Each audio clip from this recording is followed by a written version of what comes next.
Lo saludo al economista y ex candidato a presidente de la Nación, José Luis Espert, que ya nos atiende. Espert, ¿cómo le va? Muy buenos días. Hola, ¿qué tal? Buen día, ¿cómo le va? Muy bien.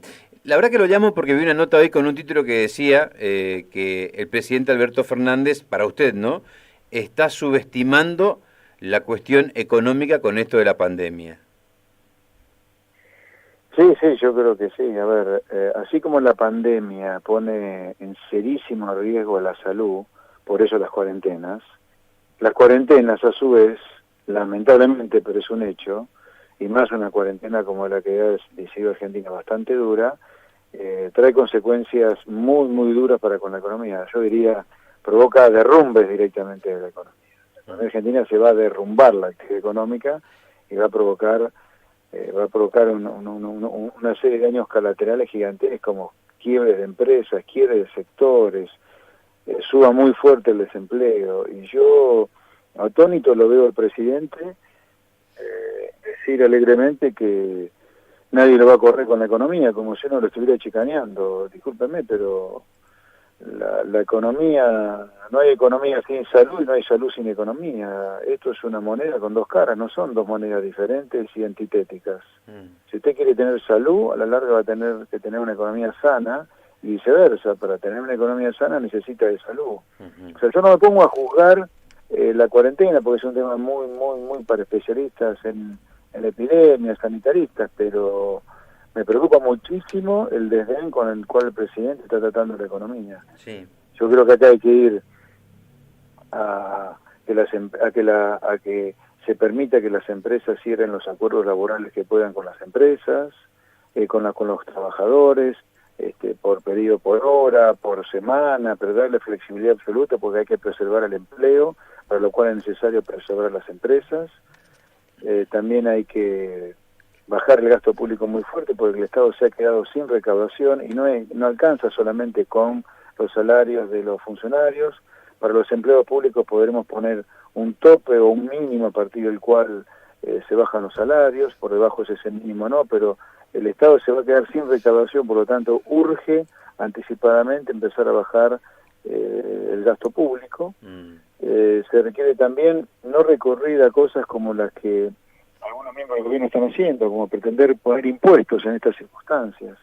Eso y estas tres cosas me parece que debería ser muy tenerse en cuenta como detalle en realidad, pero lo importante es que el presidente cambie el chip, digamos, que deje de pensar que uno lo está corriendo cuando le habla del marasmo económico que se avecina, sino que así como la pandemia provoca cuarentena, las cuarentenas provocan colapsos económicos que deben ser debidamente atendidos, como el presidente bien ha atendido a la pandemia con la cuarentena.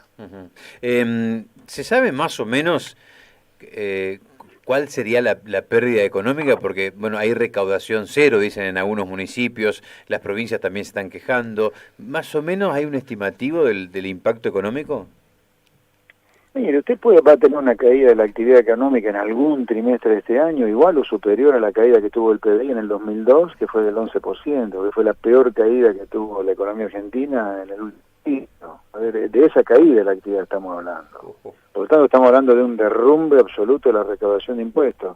No solo en los municipios, los gobiernos provinciales no van a tener cómo pagar salario.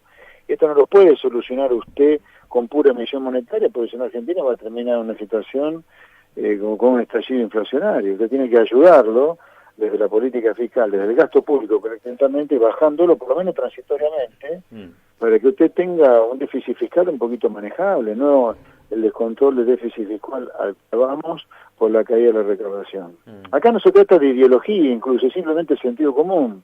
¿A usted le parece lógico que con una caída de la recaudación que le puede hacer perder al fisco, no sé, entre 1 y 2 billones de pesos, que no haya ninguna baja de gasto público, que usted eso lo solucione solo emitiendo? Claro.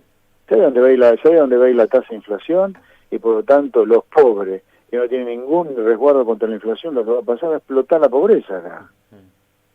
Sí. O sea, usted tiene que hacer lo posible para minimizar el aumento del déficit, que ya va a ser enorme, enorme. Sí, no, y aparte, a ver, no quiero desmerecer porque quiero ser respetuoso, pero las ayudas que están dando, los 10.000 pesos, los plus y qué sé yo, eso para la piña que se viene es Es nada la nada prácticamente. misma, por eso usted tiene que hacer cosas para que no, para que la piña no sea tan grande, no una piña enorme y que esto quede como una pequeña grajea frente a una pandemia, ¿me entiende? No, Sí. usted tiene que evitar que la piña sea tan grande. Ujú. Y parte del evitar que la piña sea tan grande es que el déficit fiscal le explote a niveles monumentales. Otra cosa, que se deje de hinchar el gobierno con esta cosa ridícula de la deuda.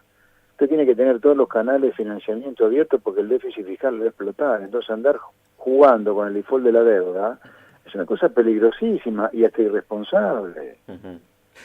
La última para y agradeciéndole Sí. estos minutos. Estos 120.000 millones de pesos que van a girar el gobierno nacional a las provincias, uno dice 120.000 millones de pesos, pero también es, ¿qué dimensión tiene esta ayuda económica? Mire, la coparticipación de impuestos, para tener una idea, durante el año pasado, la que recibieron las provincias, quiero decir, ¿no? Anduvo cerca del 1,5 billones de pesos, así que lo está girando un poquito menos del 10%, póngale 10% de eso. Ahora, yo creo que las provincias no deberían recibir un solo peso de ayuda de la nación, ¿eh? Nada, ¿eh? ¿Sabe por qué? Mire, durante los 4 años del gobierno de Macri, fruto del fallo de la Corte Suprema de Justicia, las provincias recibieron un tsunami de plata que ni lo esperaban con Cristina que le iban a recibir, que fue la restitución de la coparticipación federal. Yo digo, ¿no pudieron ahorrar ni siquiera eso? Ni siquiera la restitución de la coparticipación federal de impuestos. Pues yo les recuerdo a todos los políticos, a toda la gente que vive del Estado, que los que pagan impuestos no son marcianos, son gente de laburo que hoy no va a cobrar un peso, no va a cobrar nada. El asalariado en algunas empresas no le van a poder pagar nada, el autónomo no factura nada, el monotributista no factura nada. El que vende el fiambre en su caso no vende nada, el que vende textiles tampoco, ¿entiende? Sí. No sé, la comería está toda cerrada, ¿no me entiende? Está Sí, todo sí. cerrado, y que la provincia pidiendo plata. No pueden pagar los sueldos, digan la verdad, como ha hecho el gobierno de Mendoza. Mire, acá nadie cobra más de 50.000 pesos por mes, se acabó. El ahorro lo vamos a destinar a comprar kit de testeo para tener un buen diagnóstico de hasta dónde llega la pandemia acá en Mendoza, por ejemplo. Nadie dice eso, nadie dice eso, están todos pidiendo. Ujú. Después de haber recibido un tsunami de plata, no es que la pasaron mal los 4 años de Macri, no. Las provincias recibieron, ¿sabe cuánto recibieron las provincias de coparticipación de impuestos en los 4 años de Macri? 4 billones de pesos, casi 4 billones, 3 billones 800, casi 4 billones de pesos. Ni un peso ahorraron como para poder asumir el efecto de una pandemia, nada. Acá esto se va a solucionar solo con la emisión monetaria. Mire, no solo es un disparate conceptual, después de semejante tsunami de recaudación, sino que además es un disparate desde el punto de vista de guarda, donde vamos a ir a buscar la inflación con semejante emisión, ¿no? José Luis, como siempre, muchas gracias. Por nada, buen día. El economista José Luis Esper en Sudamericana con